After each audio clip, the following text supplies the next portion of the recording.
Assalamualaikum warahmatullahi wabarakatuh. Perkenalkan, nama saya Mem Putri Handrayanti dengan NIM C023005 dari Prodi Perpajakan kelas F Fakultas Ekonomi dan Bisnis. Baiklah, di sini saya akan sedikit menjelaskan materi tentang konsep dasar akuntansi pajak. Pengertian akuntansi pajak.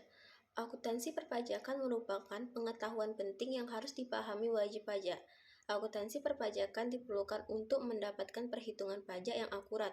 Pada dasarnya, akuntansi memiliki banyak cabang yang mungkin hanya dipahami mereka yang berkutat di dunia keuangan.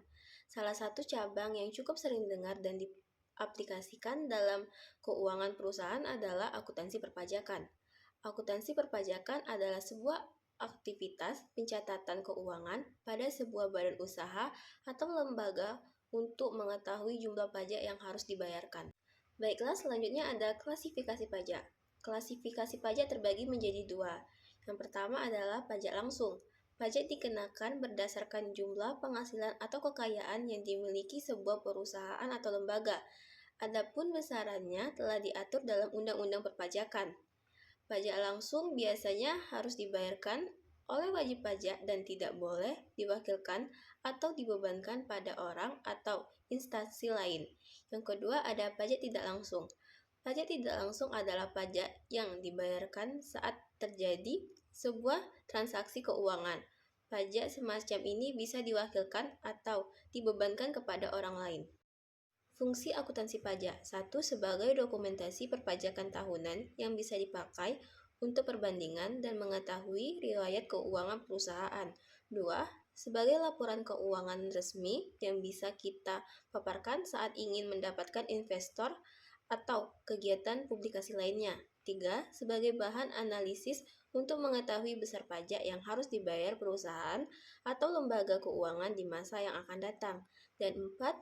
Sebagai strategi menganalisa pajak dan perencanaannya di masa yang akan datang. Karakteristik informasi dalam laporan keuangan. Laporan keuangan memiliki karakteristik kualitatif yang melekat pada informasi akuntansi yang diberikan. Pada intinya, karakteristik laporan keuangan yang dipaparkan menurut PSAK ataupun para ahli sama, yaitu 1. Dapat dipahami, 2. Relevan, 3. Materialitas, 4. Keandalan, 5. Penyajian jujur, 6. Substansi mengungguli bentuk, 7. Materialitas, 8. Pertimbangan sehat, 9. Kelengkapan, dan 10. Dapat dibandingkan. Baiklah, yang terakhir ada akun akuntansi pajak yang terdiri dari dua. Yang pertama ada neraca. Neraca juga terbagi menjadi dua. Pertama, sisi aset terdapat nama-nama akun sebagai berikut. Pajak dibayar di muka atau prepaid tax. Pajak dibayar di muka biasa disajikan sebagai biaya dibayar di muka, prepaid expense dalam aset lancar. Pajak dibayar di muka dapat terdiri dari 1. PPh 22, PPh 23, PPh 24, PPh 25, dan PPh 28A bila ada. Dan kedua, PPh atas pengalihan hak atas tanah dan bangunan. Dan yang ketiga ada pajak masukan. Selanjutnya yang kedua dari bagian neraca ada sisi kewajiban. Terdapat nama-nama akun seperti berikut, yaitu utang pajak, tax payable.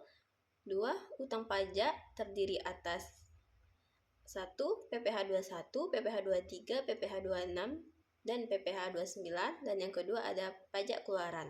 Akun akuntansi pajak yang kedua adalah laporan laba rugi yang terdiri dari beban pajak penghasilan, PBB, pajak masukan yang tidak dapat dikreditkan, dan bea materai dicatat sebagai beban operasional.